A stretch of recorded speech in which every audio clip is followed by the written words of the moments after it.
পক্ষ থেকে যে একটি দফা আমরা তৈরি করেছি, একটি দফাটি আমরা আমাদের নেতৃবৃন্দের কাছে আজকে তুলে দিয়েছি, বিভাগ পর্যায়ে জেলা পর্যায়ে নেতৃবৃন্দের কাছে।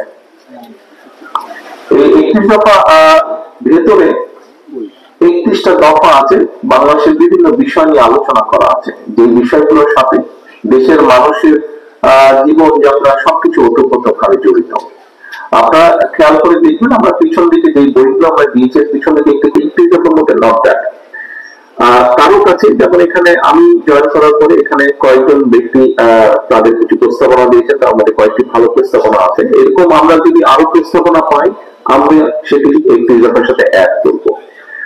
কাজে 31 দফাটা বাধা দেওয়ার কোনো নিয়ম না, বাট এটি একটি আমরা ধরে নিতে পারি গাইডলাইন। এখন উপস্থিত প্রিয় নেতৃবৃন্দ, এই যে আমরা আজকে এখানে যে অনুষ্ঠানটি করলাম, এটির মাধ্যমে আপনাদের 31 দফার বিষয়ে অনেক কনসেপ্ট ক্লিয়ার হলো। কিছুদিন আগে আমরা ঢাকায় রিলঞ্চিং করেছিলাম, তখন এসে আপনারা অবশ্যই সকলে সেগুলো উপস্থিত ছিলেন না, বিশেষ করে জেলা পর্যায়ের নেতৃবৃন্দ। এখানে আজকে বিএনপি, যুব দল, ছাত্র দল, স্বেচ্ছাসেবক সহ আমাদের অন্যান্য অঙ্গ সহযোগী সংগঠনের জেলা পর্যায়ের নেতৃবৃন্দ আছেন।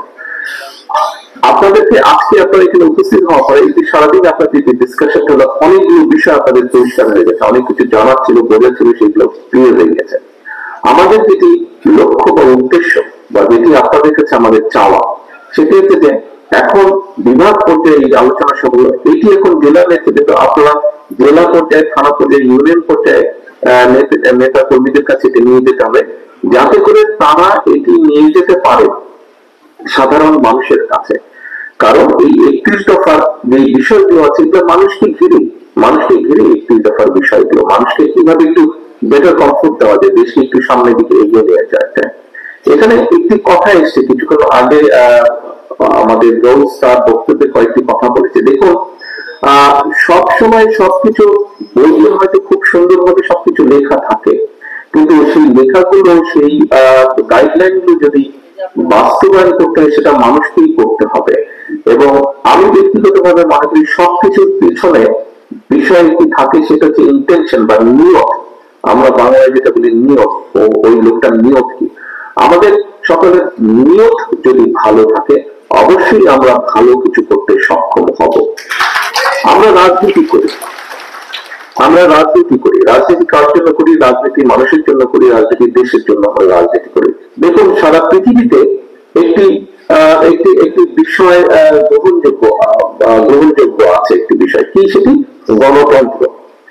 দুঃখজনক ভাবে হলো বাংলাদেশে গণতন্ত্র চলার পথে বহু সময় বাধাগ্রস্ত হয়েছে। গণতন্ত্র চলার পথে বিভিন্ন ভাবে বাধাগ্রস্ত হয়েছে। আজকে আমি মনে করি এখানে আপনারা যারা আছেন, আমরা সকলে মিলে যদি একটি শপথ গ্রহণ করি এবং এই শপথটা যদি আমরা সকলের কাছে নিয়ে যেতে পারি, যে সেটি হলো যে কোনো মূল্যে হোক, আমরা যে গণতন্ত্রের জন্য জুলাই আগস্ট মাসে প্রায় 1,500-এরও বেশি মানুষ শহীদ হয়েছেন, যে গণতন্ত্রের পুনরুদ্ধারের জন্য গত প্রায় 16-17 বছর ধরে, এক যুগেরও বেশি সময় ধরে বাংলাদেশ জাতীয়তাবাদী দল বিএনপি সহ অন্যান্য বিরোধী দলের বহু নেতা কর্মী খুনের শিকার হয়েছে, সেই গণতন্ত্রকে যদি আমরা কন্টিনিউ করতে পারি, আমরা যদি এই গণতান্ত্রিক প্রক্রিয়াকে কন্টিনিউ করতে পারি, তাহলে অনেক কিছুর সমাধান রাতারাতি হবে না, বাস্তবতা এটাই। তবে পর্যায়ক্রমিক ভাবে আমরা সমাধান অনেক কিছু করতে পারবো। আজকে আমরা বিগত যে স্বৈরাচার, পলাতক যে স্বৈরাচার, তার সময় আমরা একটি জিনিস দেখেছি, এটা বাংলাদেশের ছোট বড়, শিক্ষিত অল্প শিক্ষিত, অল্প শিক্ষিত সব ধরনের মানুষ কিন্তু একটি বিষয় আমরা বুঝতে রিয়েলাইজ করেছিলাম, কোন অ্যাকাউন্টেবিলিটি ছিল না দেশে, কোন জায়গায় কোন অ্যাকাউন্টেবিলিটি ছিল না। এবং সেজন্যই খুন, সেজন্যই অর্থ পাচার, দেশের মানুষের সম্পদ পাচার, সেজন্য এইসব মেগা প্রজেক্টের নামে কি হয়েছে আমরা দেখেছি। উপস্থিতি, আমি মনে করি দেশে যদি গণতন্ত্র থাকে, যে কোনো মূল্যে যদি আমরা গণতন্ত্রকে রাখতে পারি, তাহলে অ্যাকাউন্টেবিলিটি তৈরি হবে। অ্যাকাউন্টেবিলিটি অর্থাৎ জবাবদিহিতা তৈরি করতে হবে, এবং আমাদেরকে সেই জবাবদিহিতা তৈরি করতে হবে। সরকারকে, যারা নির্বাচিত হিসাবে সরকারের দায়িত্ব থাকে, তাদেরকে আমাদের এমন একটা পর্যায়ে নিয়ে যেতে হবে তারা যাতে জনগণকে ভয় পায়, যাতে তাদের মাথার মধ্যে থাকে যে হ্যাঁ, কাল আমাদের পরশু আমাকে জনগণের সামনে যেতে হবে, জবাব দিতে হবে জনগণকে। তখনই কিন্তু জিনিসগুলো আস্তে আস্তে সঠিক পথে চলা শুরু করবে। সঠিক পথে চলা শুরু করবে। আপনারা এখান থেকে অনেক প্রস্তাবনা দিয়েছেন, দেখুন এই প্রস্তাবনাগুলো যদি আমাদেরকে বাস্তবায়ন করতে হয় তাহলে অবশ্যই আমাদেরকে এই প্রস্তাবনাগুলো ৩৩ দফার বিষয়গুলো যদি আমরা ধরি, আপনাদের কাছ থেকে যে প্রস্তাবনা এসছে এই সবগুলো প্রস্তাবনা কিন্তু মানুষকে ঘিরে, মানুষের ভালোর জন্য। কাজেই আমরা যদি জবাবদিহিতা নিশ্চিত করতে পারি তাহলেই কিন্তু এই প্রস্তাবনাগুলোকে বাস্তবায়ন ঘটানো সম্ভব। আমরা স্বাস্থ্যের ক্ষেত্রে যেটা বলেছি, আমরা চা শ্রমিকদের ক্ষেত্রে যেটা বলেছি, আমরা চামড়া শিল্পের ক্ষেত্রে যেটা বলেছি, আমরা ডিফেন্সের ক্ষেত্রে যেটা বলেছি, সবকিছুই পর্যায়ক্রমিক ভাবে করা সম্ভব। কিন্তু প্রথম বিষয় হচ্ছে গণতন্ত্র আমাদেরকে স্ট্যাবলিশ করতে হবে। আপনারা গত ২-৩ দিনের পত্রিকা খুলে দেখুন, আমি প্রায় প্রতিদিনই বলছি যে একটি কিন্তু ষড়যন্ত্র হচ্ছে। কারণ যারা এই দেশ থেকে হাজারো লক্ষ কোটি টাকা পাচার করে নিয়ে গিয়েছে, যারা আশেপাশের যে সকল দেশ বাংলাদেশকে ব্যবহার করে নিজেদের স্বার্থ রক্ষা করেছেন, সেটি নিজেদের দেশের স্বার্থের ক্ষেত্রেই হোক, সেটি আন্তর্জাতিক ভাবেই হোক, যারা নিজেদের স্বার্থ হাসিল করেছে, এই দেশে থেকে যারা জনগণকে ডিপ্রাইভ করে জনগণের অর্থ সম্পদ লুটতরাজ করে যারা ফেলে পোপে বড় হয়েছে, তারা কি বসে থাকবে? তারা অবশ্যই বসে থাকবে না। তারা তাদের ষড়যন্ত্র অব্যাহত রাখবে এবং সেটি আমি প্রতিদিন বলছি। বিশেষ করে আজকে উপস্থিত আমার নেতাকর্মীদেরকে আমি বলবো যে আপনাদেরকে সজাগ থাকতে হবে, আপনাদেরকে অত্যন্ত সতর্ক থাকতে হবে। সামনে আমি বারে বারে বলেছি, গত ৩ মাস ধরে বলছি, স্বৈরাচার পালিয়ে গিয়েছে, কথা ঠিক, স্বৈরাচার পালিয়ে যাওয়ার পরে মাথাটা গিয়েছে, লেজ কিন্তু রয়ে গিয়েছে এবং লেজগুলা কিন্তু বদমাশি শুরু করেছে। কাজে এই বিষয়ে আমাদেরকে সতর্ক থাকতে হবে, এই বিষয়ে আমাদেরকে সতর্ক থাকতে হবে, আমাদেরকে অ্যালার্ট থাকতে হবে, মানুষকে সতর্ক রাখতে হবে। গত ২ দিনের বিভিন্ন পত্র পত্রিকাগুলো আপনারা দেখেন, ঢাকা সহ বিভিন্ন জায়গায় আপনারা নিউজ গুলো দেখেন, এটা বোঝার জন্য খুব বুদ্ধিমানের হওয়ার প্রয়োজন নেই। স্বাভাবিকভাবেই আপনারা নিউজ গুলো পড়লে, একটা পত্রিকা পড়লে আপনারা বুঝতে পারবেন কোথায় জানি কিছু একটা হচ্ছে। কাজে যারা ষড়যন্ত্র করছে তারা কিন্তু বসে নেই। আমরা হচ্ছি গণতন্ত্রের পক্ষের শক্তি, আমাদের সাথে লক্ষ কোটি মানুষ এই দেশের আছে, আর যারা এসব করছে তারা হচ্ছে ষড়যন্ত্রকারী। তাদেরকে রাতের আধুনিক ভোট করতে হয়, তাদেরকে রাতের নির্বাচন করতে হয়, তাদেরকে নিশি রাতের নির্বাচন করতে হয়। কাজে প্রিয় সহকর্মীবৃন্দ, আজকে আপনারা মাঝে মাঝে আপনাদের সাথে এর আগেও যখন আমার ইন্টারাকশন হয়েছে, আপনারা প্রায় একটি কথা বলেছেন, মাঝে মাঝে একটি কথা বলেছেন যে বাংলাদেশের জনগণ তাকিয়ে আছে বিএনপির দিকে। বাংলাদেশের জনগণ বিএনপির দিকে তাকিয়ে আছে, এই কথাটা যদি আপনি বিশ্বাস করেন তাহলে তার পরবর্তী আপনার কাছে প্রশ্ন আসবে কেন তাকিয়ে আছে। কারণ অতীতে, হ্যাঁ, আমরা যখন দেশ পরিচালনা করেছি অতীতে আমরা চেষ্টা করছি সবকিছু যে আমরা করে ফেলতে পেরেছি না, আমরা অনেক কিছু করেছি বা সবকিছু আমরা করতে পারি, কিন্তু অনেক কিছু এখনো করার বাকি আছে। এই যে আপনি বললেন যে মানুষ তাকিয়ে আছে, কারণ কম বেশি সবকিছু মিলে মানুষ এতটুকু বিশ্বাস করেছে বিএনপির কাছে গণতন্ত্র বা ব্যক্তির স্বাধীনতা এগুলো নিরাপদ বিএনপির কাছে। সেজন্যই কিন্তু বিএনপি সরকার পরিচালনা করলে হয়তো অনেক কিছু করতে পারবে না, কিন্তু কিছুটা হলেও বেটার কিছু করতে পারবে বিএনপি। এইটুকু বিশ্বাস মানুষের মধ্যে আছে বলেই কিন্তু মানুষ বিএনপির দিকে তাকিয়ে আছে, বিএনপির উপরে মানুষ আস্থা রাখে।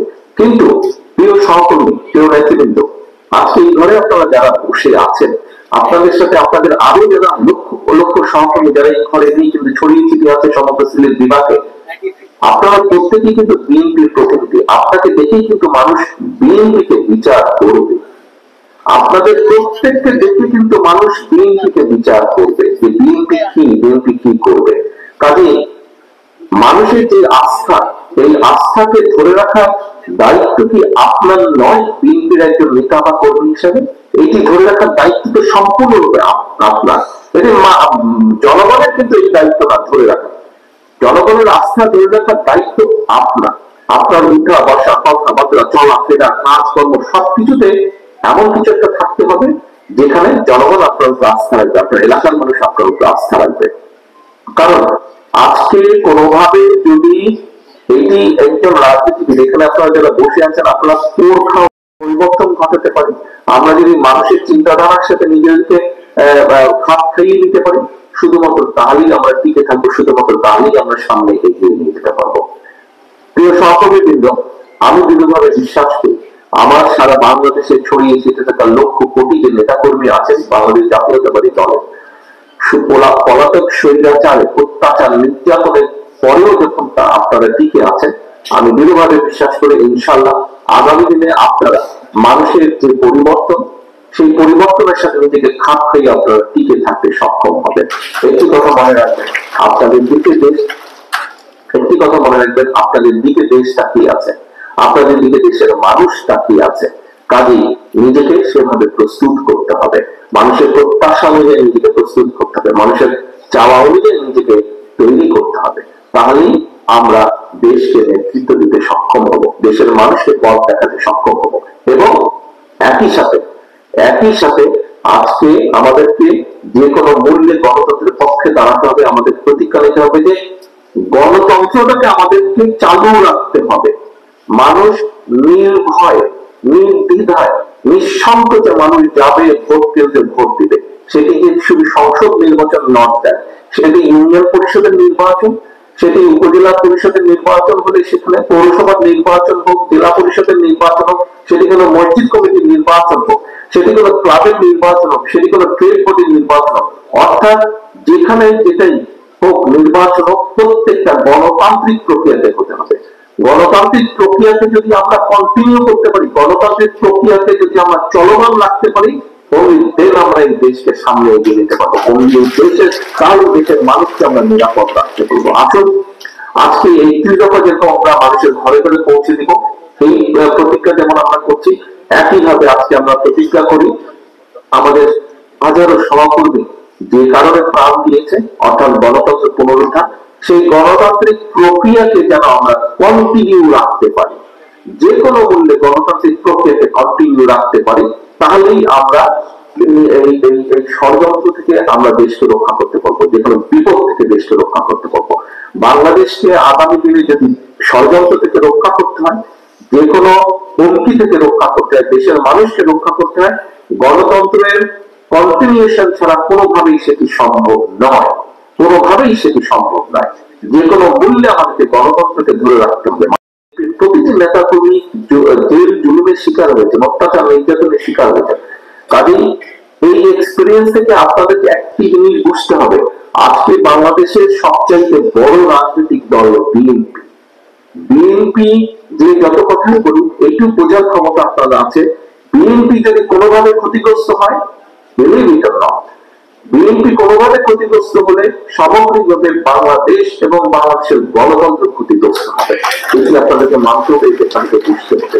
কাজেই প্রিয় সহকর্মীবৃন্দ, আজকে শুধু আপনার নিজের সাথে আপনাকে ঠিক থাকতে হবে যে তা, আপনাকে ঠিক থাকতে হবে, আপনাকে ঠিকভাবে আচরণ করতে হবে, আপনাকে ঠিকভাবে উঠা বসা করতে হবে, কথা বলতে হবে আপনার নিজের স্বার্থে, যেমন একইভাবে এই দেশের গণতন্ত্রের স্বার্থে, একইভাবে এই দেশের মানুষ এবং দেশের স্বার্থে আপনাদেরকে সঠিক ভূমিকা পালন করতে হবে। কাজে আসুন আমরা নিজেদেরকে সেভাবে গড়ে তোলার চেষ্টা করি, আমরা নিজেদেরকে সেভাবে পরিচালনা করার চেষ্টা করি যেভাবে বাংলাদেশের মানুষ প্রত্যাশা করে বিএনপির কাছে। একটু আগে আমি একটি কথা বলেছি, আপনারা প্রত্যেকে বিএনপির প্রতিনিধিত্ব করেন, আপনাকে দেখেই বিএনপিকে জাজ করবেন মানুষ। কাজেই আপনার উপরে অনেক কিছু নির্ভর করছে। এই ৩১ দফা আমরা মানুষের কাছে নিয়ে যাব, এই জন্যই নিয়ে যাব। দেখো ৩১ দফা আমরা ২ বছর আগে দিয়েছি, ২৭ দফা ছিল, তাতে আমাদের সাথে যে সকল রাজনৈতিক দল আন্দোলন সংগ্রামের সাথে ছিলেন তাদেরও পরামর্শ ছিল, তাদের পরামর্শ নিয়ে আমরা এই ৩১ দফা করেছি। অর্থাৎ আগামী দিনে এই দেশের গণতন্ত্রকে যারা সুসংহত করবে, গণতন্ত্রকে যারা শক্তিশালী ভিত্তির উপরে দাঁড় করাবে, সেই সবগুলো দলের মতামতের সম্মিলিত ফল হচ্ছে আজকে এই ৩১ দফা। কাজেই এই ৩১ দফাকে আমরা নিয়ে যাব মানুষের কাছে, কিন্তু নিয়ে যাওয়ার জন্য আপনাকে প্রস্তুত হতে হবে, নিয়ে যাওয়ার জন্য আপনাকে রেডি হতে হবে। এর বাইরে অর্থাৎ মানুষের মতামত দেওয়ার যে প্রক্রিয়া, সেটিকে চালু রাখতে হবে। প্রিয় সহকর্মীবৃন্দ, আপনাদের সকলকে আন্তরিকভাবে ধন্যবাদ। সকাল থেকে আপনারা অনেক পরিশ্রম করেছেন, সকাল থেকে আপনারা নিজেদেরকে আমি বিশ্বাস করে প্রস্তুত করেছেন এই ৩১ দফা কিভাবে আপনারা জনগণের সামনে পৌঁছে দেবেন। পরিশেষে আমি একটি কথা বলবো, আজকে অনুষ্ঠানটি সিলেটে হচ্ছে। আমাদের যে আজকে প্যানেল বোর্ডের মূল যিনি আছেন ডক্টর পাবেল, আমি জানি না আপনারা জানেন কিনা, ওনার বাড়ি কিন্তু বগুড়া। উনি বগুড়ার মানুষ। এখন বগুড়ার মানুষ হিসেবে উনি যখন বললেন যে সিলেটের অনুষ্ঠানটি সবচেয়ে সুন্দর হয়েছে, সবচেয়ে ডিসিপ্লিন, সবচেয়ে ভালো হয়েছে, স্বাভাবিকভাবে ভিতরে ভিতরে কিন্তু সবচেয়ে খুশি আনন্দ হয়েছে। উপস্থিত ব্যক্তি বললেন সকলে ভালো থাকবেন ইনশাল্লাহ, সকলে সুস্থ থাকবেন ইনশাল্লাহ, আপনাদের সাথে আবারও দেখা হবে।